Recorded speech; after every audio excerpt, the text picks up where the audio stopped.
আমি আমার কলিজার 60 ভাগ কেটে আমার স্বামীকে দিয়েছিলাম। অপারেশনটা কিন্তু ডাক্তার করেনি, আমার সার্জারি করেছিল বিশাল দানব আকৃতির অন্য কেউ। আমার নাম রিমি, বয়স 32, বাড়ি চাঁদপুর। ছোটবেলা থেকে আমি খুব দুরন্ত ছিলাম, ছেলেদের মতোই চঞ্চল ছিলাম। আমি এইচএসসি পরীক্ষার পর ঢাকায় আমার বোনের বাসায় এসে কলেজে ভর্তি। একবার কয়েকদিনের ছুটিতে গ্রামে গেলাম। আমি বাড়ি যাওয়ার আগেই আমার মা আমার বিয়ের জন্য পাত্র রেডি করে রেখেছে। আমি তো শুনেই কান্নাকাটি করতে শুরু করলাম। আমার বাবা বলল, দেখ মা, দেখলেই তো বিয়ে হয়ে যায়, বিয়েটা তো নাও হতে পারে, তুই শুধু ছেলেদের সামনে গিয়ে একটু বসবি। সকালবেলাও জানতাম না আজকে আমার জীবনে কি হতে যাচ্ছে। দুপুরবেলা পাত্রপক্ষ আসলো, তারা আমাকে দেখেই কাবিন করে রাখতে চাইলো। আমি তো সে কি কান্নাকাটি শুরু করলাম। আমার মতের বিরুদ্ধে সেদিন আমার বিয়ে হয়ে যায়। আমি আমার স্বামীকে দেখেছি বিয়ের পরের দিন, তাও অন্য একজনের মোবাইলের ছবিতে। রাতে যখন আমাদের একসাথে থাকতে দিয়েছিল, আমি উঠে চলে গিয়েছিলাম আমার মায়ের রুমে। পরদিন সকালবেলায় আমার একটা এক্সাম থাকার কারণে আমার বোনের বাসায় চলে আসি ঢাকায়। আমার হাজবেন্ড একজন ইঞ্জিনিয়ার, বিয়ে 2 মাস কোন রকম যোগাযোগ হয়নি তার সাথে আমার। একদিন আমার মা আমাকে বললো, তোমরা একটা বাসা নাও, তাহলে হয়তো দুজন দুজনকে বুঝতে পারো। তখন সে আমার বোনের বাসার পাশে একটা বাসা নিল। একটা তোষক আর 2টা বালিশ দিয়ে শুরু হলো আমার সংসার জীবন। কিন্তু তারপর থেকে তার আর আমার ঝামেলা আরো বেশি বাড়তে লাগলো। সারাক্ষণ তাকে বলতাম, তুমি কেন আমাকে বিয়ে করলে? তাকে আমি মেনেই নিতে পারছিলাম না। আমি এসব বললে সে অন্য রুমে গিয়ে কান্না করতো। মাঝে মাঝে তার প্রতি আমার মায়াও হতো। সে বলতো, তুমি চাইলে আমাকে ছেড়ে দিতে পারো, কিন্তু আমি তোমাকে কখনোই ছাড়বো না। আসলে আমি এভাবে হুট করে বিয়েটাই মেনে নিতে পারছিলাম না। আমার বাবা মা এসব জানতো। আমার মা একদিন আমাকে কল দিয়ে বললো, তুমি চাইলে চলে আসতে পারো, কিন্তু আমরা তোমাকে আবার বিয়ে দিব। আমার হাজবেন্ড আমাকে অনেক কেয়ার করতো, যথেষ্ট সাপোর্টিভ একজন মানুষ, খুব ধৈর্যশীল। আমার বাবা মা থেকে যে সাপোর্ট পাইনি, আমার হাজবেন্ড সে সাপোর্ট আমাকে দিত। এরপর আমি তার প্রতি আস্তে আস্তে দুর্বল হতে লাগলো। হঠাৎ খেয়াল করলাম আমার হাজবেন্ডের হুটহাট জ্বর আসছে, আবার তার পা এমন ফুলে গেছিল যে আমার আঙ্গুলগুলো ঢুকে যাচ্ছিল। তাকে আর ডাক্তার দেখানো হলো না। আমরা পরদিন গ্রামে চলে যাই ঈদ করতে। আমার মা তো আমাকে ভীষণ বকাবকি করতে লাগলো। ওকে দেখে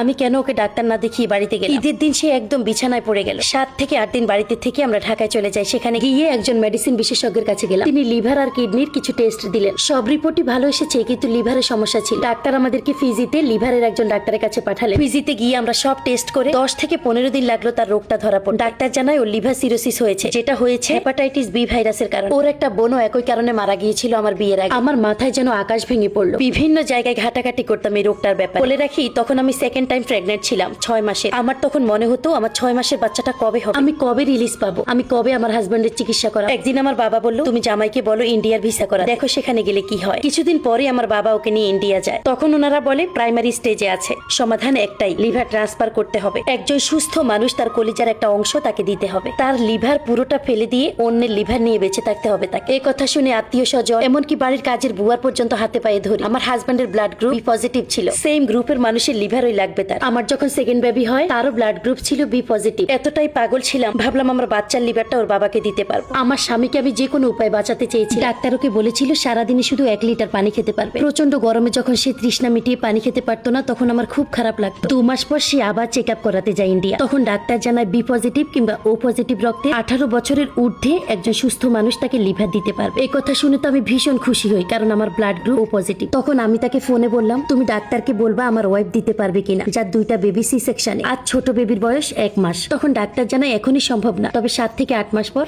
সম্ভব। লিভার ডোনেট করার জন্য আমাদের অনেক আইনি ডকুমেন্টস এর দরকার হয়, তবেই ইন্ডিয়ান ডাক্তাররা অপারেশন করবে। তখনই দেশে ছাত্র আন্দোলন শুরু হয়। আমার তখন একটাই চিন্তা মাথায় ছিল, কখন আমি আমার কলিজাটা কেটে তাকে সুস্থ করে তুলবো। 2024 জুনের 18 তারিখ আমরা ইন্ডিয়া যাই। আমার তখন একটাই চিন্তা মাথায় ছিল, আমি কি সুস্থ হয়ে দেশে আমার সন্তানদের দেখতে পারবো? ওখানে যাওয়ার পর আমাদের এত টেস্ট করতে হয়েছে যে আমার হাতের রগগুলো বিষাক্ত নীল হয়ে গিয়েছিল। এমআরআই মেশিনের ভিতরে আমাকে 1.5 ঘন্টা রাখা হয়েছিল। মনে হয়েছিল যেন আমি কবরে শুয়ে আছি। সবকিছু ওকে হওয়ার পর ডাক্তার ডিসাইড করলো আমরা অপারেশনের জন্য প্রস্তুত। আমার অপারেশনটা ছিল রোবটিক, মানে রোবট দিয়ে 5 থেকে 6টা ফুটা করে ওই রোবটের যে আর্মস গুলা, ওইগুলা পেটের মধ্যে দিয়ে আমার লিভার কেটে, আমার যেহেতু সি সেকশনে বেবি হয়েছে, ওই কাটা জায়গা দিয়ে কলিজাটা বের করে আনবে। এই পদ্ধতি সবচেয়ে সহজ এবং খুব তাড়াতাড়ি রিকভার করা যায় এবং ব্যয়বহুল। আমার ফুল বডি ওপেন করা লাগেনি, কিন্তু আমার হাজবেন্ডের পুরো বডি ওপেন করা হয়। আমার 60% লিভার কেটে নেওয়া হয়। অপারেশন থিয়েটারে আমার ঠিক বাম পাশে রোবট দাঁড়ানো ছিল। বিশাল উচ্চতার রোবটটা 4 থেকে 5টা আর্মস উঁচু করে দাঁড়ানো ছিল। আমি ভয়ে চোখ খুলতেই পারিনি। হাতে একটা ইনজেকশন দেওয়ার সাথে সাথেই 3টা টোকা দিল। আমার আর কিছুই মনে নাই। কিছুক্ষণ পর আমাকে চোখ খুলতে বললো। আমার মনে হলো মাত্র মিনিট 5 হলো। ভাবলাম আমার কি অপারেশন হয়নি, খুব ভয় পাচ্ছিলাম। আমাকে ওরা দ্রুত